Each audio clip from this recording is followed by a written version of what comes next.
Bonjour à toutes, bonjour à tous, soyez les bienvenus. Difficile de parler d'autre chose que de cet ennemi invisible qui bouleverse les nations entières dans tous les domaines.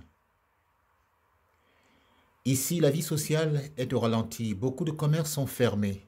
Ceux qui vivent confinés dans des appartements exigus et qui échappaient à la promiscuité domestique en allant au travail, au café, à la plage, au cinéma, au restaurant, se retrouvent confinés devant leur écran de télévision, à entendre les avis des médecins, des experts, le comptage des morts et l'état des lieux dans les départements et dans des pays lointains. Ordinateurs et téléphones fonctionnent à bloc. Ce sont les seuls liens les plus importants avec la famille et les amis. Et nous n'en sommes pas le maître, si bien que s'il devait y arriver une pâle générale, ce serait la catastrophe. Beaucoup de familles quittent la ville pour la campagne. Et ce n'est pas donné à tout le monde. Et d'ailleurs, l'État commence à restreindre ce type de déplacement. Les touristes venus admirer des monuments et visiter les lieux de culture regrettent ce voyage piège. La situation semble maîtrisée en Chine et en Corée du Sud. Cela donne de l'espoir. Il fallait une menace aussi implacable et aveugle pour dissuader le Vatican d'ouvrir la place Saint-Pierre au public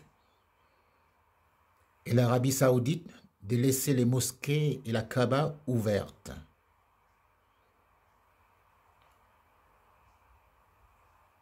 Bref, c'est une situation inédite qui par certains aspects me fait penser à l'Apocalypse. Déjà, l'évangile de Luc présente ainsi un instantané de la fin des temps. Luc 21, verset 26. « Il y aura de l'angoisse chez les nations qui ne sauront que faire au bruit de la mer et des flots. Les hommes rendant l'âme de terreur dans l'attente de ce qui surviendra pour la terre, car les puissances des cieux seront ébranlées. » Un passage du livre de l'Apocalypse montre l'impuissance des humains face aux phénomènes cosmiques qui vont bouleverser la terre. Apocalypse 6, versets 15 à 16. Les rois de la terre, les grands, les chefs militaires, les riches, les puissants, tous les esclaves et les hommes libres se cachèrent dans les cavernes et dans les rochers des montagnes. Et ils disaient aux montagnes et aux rochers, « Tombez sur nous et cachez-nous devant la face de celui qui est assis sur le trône et devant la colère de l'agneau, car le grand jour de la colère est venu, et qui peut subsister ?» Bien entendu, ce qui arrive au monde aujourd'hui n'est qu'un avant-goût des désastres à venir, prédits dans les Écritures.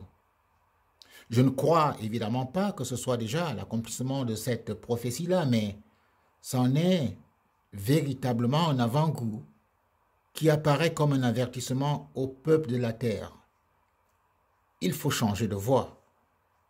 Alors toi, que dois-tu faire? Tu dois veiller et prier afin que ta foi ne défaille point devant la calamité et que tu tiennes debout jusqu'à la fin. Les familles chrétiennes doivent s'y mettre à fond.